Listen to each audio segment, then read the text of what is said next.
Alright, good morning. Just a follow-up. I hope you can look in there. I showed you, I think, the driver's side.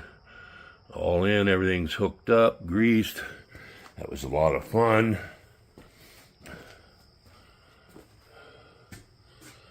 Got them in, new shocks, all greased up.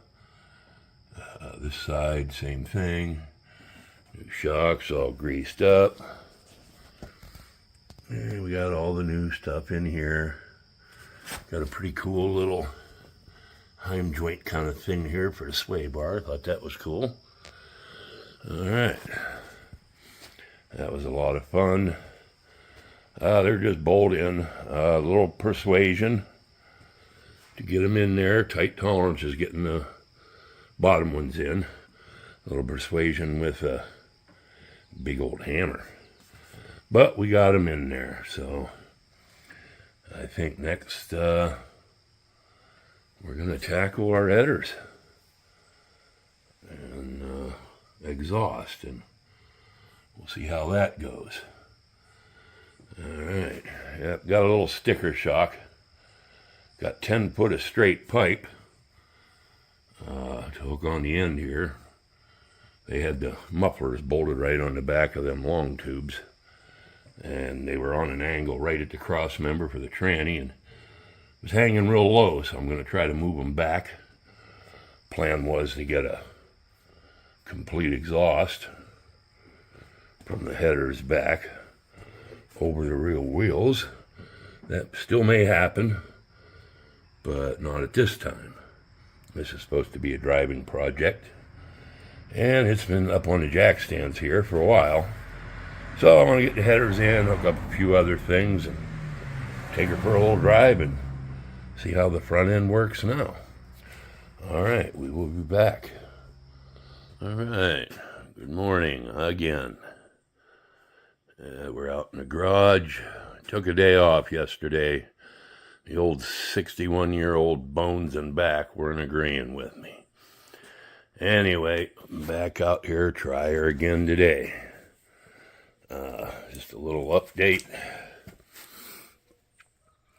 Yeah, I said I was going to change the upper control arms and headers. I decided I had this thing up here. We would go ahead and just do it all, the springs and the lowers and everything while we're in here. No sense in procrastinating on the job that I knew was going to be rough. Well, as you can see, I had that beat on that baby a little bit. Getting them bottom ones in was a little rough. You can tell the pitch and everything is good. However, the stock one kind of fell right out of there. That one was real tight going in there. I had to use a jack and a hammer, kind of hook it all up without a spring in there to get the right kind of ride height there, and used a jack and a hammer to get that baby in there, but we finally got her in there. So driver's side's done except for shocks. Forgot to buy front shocks. Ones that went in there, don't know how good they are, don't care, just going to replace them anyway. Going to start on the passenger side today. There's the new ones. There's a new spring. There's the one out of the driver's side.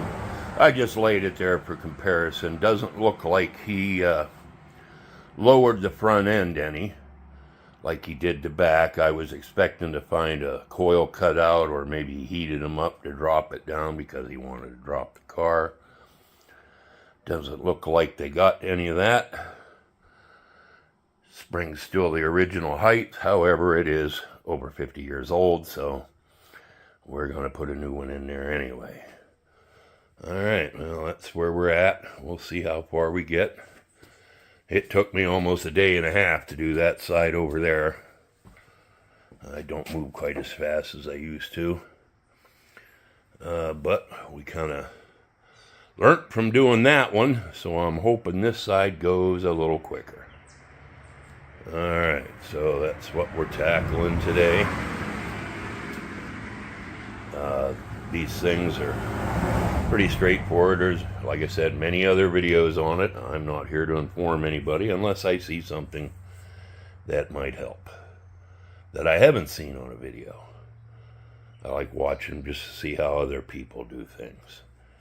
Anyway, we're going to tackle this, so we will see you later.